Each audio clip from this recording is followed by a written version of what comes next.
Olá, tudo bom com você? Seja bem-vindo ao nosso trabalho discente afetivo da disciplina de matemática. É um prazer ter você aqui. Somos alunos do segundo período de nutrição do Unifacema e eu espero que você aprenda junto conosco. Olá, pessoal. Eu sou a Maria Clara Nunes de Castro, a acadêmica do curso de nutrição, e agora eu vou explicar um pouco para vocês sobre a função quadrática. Então, gente, a função f de RR dada por f de x igual a ax ao quadrado mais bx mais c, com a, b e c reais e a diferente de zero. Denomina-se função polinomial do segundo grau ou função quadrática. Temos aqui a fórmula que eu citei anteriormente e agora eu vou explicar um pouco para vocês. Como nós vamos saber diferenciar se ela é uma função quadrática ou não? Porque, como vimos aqui, o a tem que ser diferente de zero. Então, esse valor aqui, ele não pode ser zero. Sempre vai ter que ter um número aqui e ele fica depois aqui do sinal de igualdade, né? E trouxe aqui duas questões para explicar para vocês. Então, aqui temos f de x igual a x ao quadrado menos 3x mais 4. Aqui eu já resolvi que era para facilitar um pouco. Como sabemos que antes do x tem o 1, o valor de a vai ser 1, o valor de b vai ser menos 3, porque como podemos ver aqui, é o bx, aqui tem menos 3x, então esse vai ser o valor de b. E o 4 vai ser o valor de c, porque ele não vem acompanhado de nenhuma letra. Agora, vamos resolver aqui essa outra questão.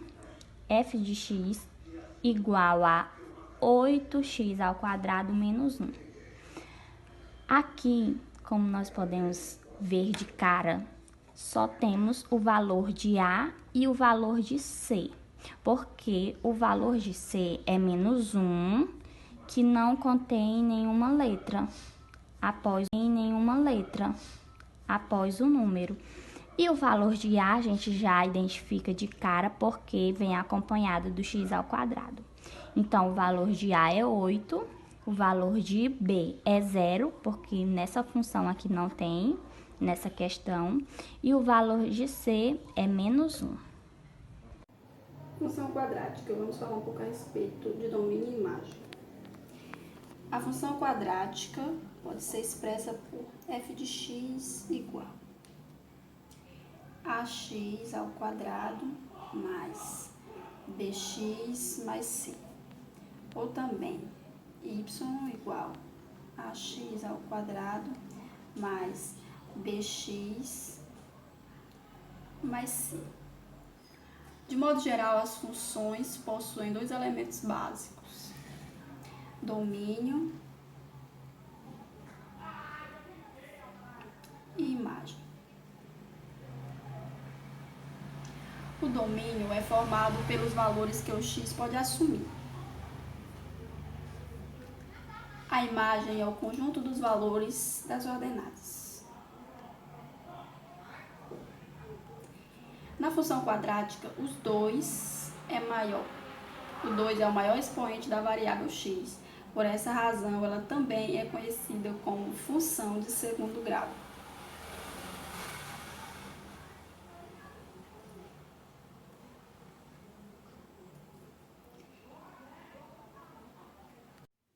Função afim ou função de primeiro grau. A função afim, ela é genericamente escrita assim.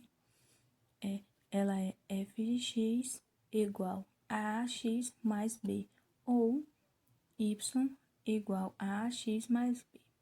E é importante entender que em qualquer função existem as variáveis e as constantes. E aqui o que seriam as variáveis e as constantes? As variáveis é x e y, ou f de x e x. E eles são variáveis por quê? Porque o número deles é infinito, não tem um número determinado, eles podem ser qualquer número. Já b e A são constantes. Por quê? Porque não muda para determinada função. O número deles não muda. E uma coisa que é muito importante ser lembrada, uma coisa muito importante de ser falada, é que A tem obrigação de ser diferente de zero. Por quê? Porque se o A for zero, aqui vai ficar 0 vezes x, e 0 vezes x é zero. Então, não teria um grau.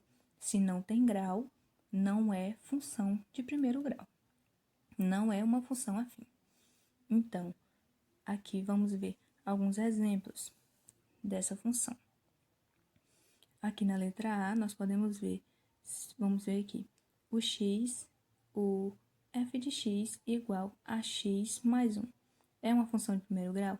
Sim, é uma função de primeiro grau. Por quê? Porque nós temos o A e o B e vemos aqui que x ele é elevado a 1. Não tem número aqui, mas sabemos que sempre quando não tem um númerozinho no x, ele é elevado a 1. Então, sim, seria uma função de primeiro grau. Já no B, não seria. Por quê? Porque podemos observar que x está elevado a 2, então ele seria uma função de segundo grau. Então, não é uma função afim. Já na letra C, sim, é uma função. Por quê? Porque ela tem, vemos que o x é elevado a 1, né? Quando sabemos que já falamos que quando não tem, ele é elevado a 1. E temos o A e o B. Então, seria uma função de primeiro grau. E eu aqui, na letra D, também é uma função de primeiro grau. Por quê? Porque nós podemos observar, né, que o x tem 1 e que mas ele não tem o B. Não tem o B, mas sabemos que quando não tem o B, é uma função linear. E a função linear é uma função afim. Então, basicamente, seria isso uma função afim. Boa tarde, eu fiquei com função modular, sou Kaline Freitas. Função é uma lei ou regra que associa cada elemento de um conjunto A ao único elemento de um conjunto B. A função A é chamada de domínio de função e o conjunto B é chamado de contradomínio. A função modular é uma função que representa o módulo na sua lei de função. De maneira mais formal, podemos definir a função modular como f de x, que é igual a x, ou y é igual a x.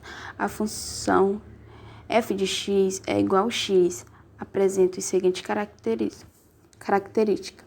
F de x é igual a x se maior que zero, ou f de x menos x se x é menor que zero.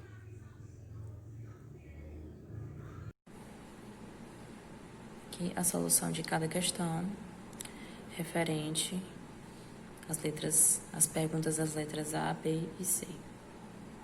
3 e menos 4 são os resultados dessa equação do segundo grau. Nesse caso, nós queremos saber o valor de B menos C. O valor de B menos C. Então, o que será feito? Será substituído o valor de x em um desses resultados para que possamos obter os valores de B e C. Então, a equação obtida foi essa, substituindo os valores de x, de 3 e menos 4, encontrou-se o valor de b, e a partir do valor de b substituiu-se em qualquer uma das duas equações, pode-se obter o valor de c. E subtraindo o valor de b com c, obteve-se a resposta 26. A função afim. Uma cisterna de 6.000 litros foi esvaziada em um período de 3 horas. Na primeira hora foi utilizada apenas uma bomba, mas nas 2 horas seguintes, a fim de reduzir o tempo de esvaziamento, outra bomba foi ligada junto com a primeira. O gráfico, formado por 2 segmentos de reta, mostra o volume de água presente na cisterna, em função do tempo. Então, com a vazão de litros, por hora, da bomba que foi ligada na segunda no início da segunda hora. Nós temos uma resposta de 1.500. O gráfico mostra, em relação ao tempo de 1 hora, teve uma vazão de 5.000 litros. E dadas 3 horas totais, uma vazão de 6.000 litros. Então, primeiramente, a gente precisa saber qual a vazão na primeira hora. Então, na primeira hora, com uma função linear, afim, nós temos o valor de y de 5.000, que é o valor de vazão da primeira hora. Nós vamos querer saber o valor de A. O valor de A vai representar o valor de vazão na primeira hora. Nós temos o valor de 1 hora, que foi a primeira hora de vazão, mais os 6.000 litros, que foi o valor da vazão total. Então, resolvendo, nós temos 5.000 menos 6.000 dividido por 1, o valor de menos 1.000. Então, 1.000 litros por hora é o valor da vazão na primeira hora em que foi ligada a cisterna. E na segunda hora? Na segunda hora em diante, né, o valor do coeficiente angular muda. Então, o valor do coeficiente angular, o valor de A, né, o novo valor que será encontrado, será o vazão de 1 hora em diante. Então, de 1 hora em diante, nós temos o quê? O valor de 0 menos 5.000 dividido por 3 menos 1. Então, menos 5.000 dividido por 2, nós temos uma vazão de 2.500 litros por hora. Então, para encontrar a vazão da segunda bomba, a gente vai fazer a diferença da vazão da segunda hora em diante, ou de 1 hora em diante, e o valor da vazão da primeira hora. Nós temos uma vazão de 1.500 litros por hora.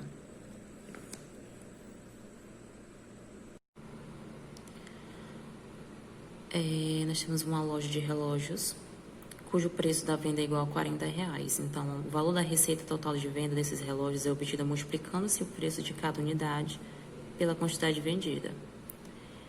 Considerando-se x a quantidade vendida, nós temos uma função que represente a situação descrita.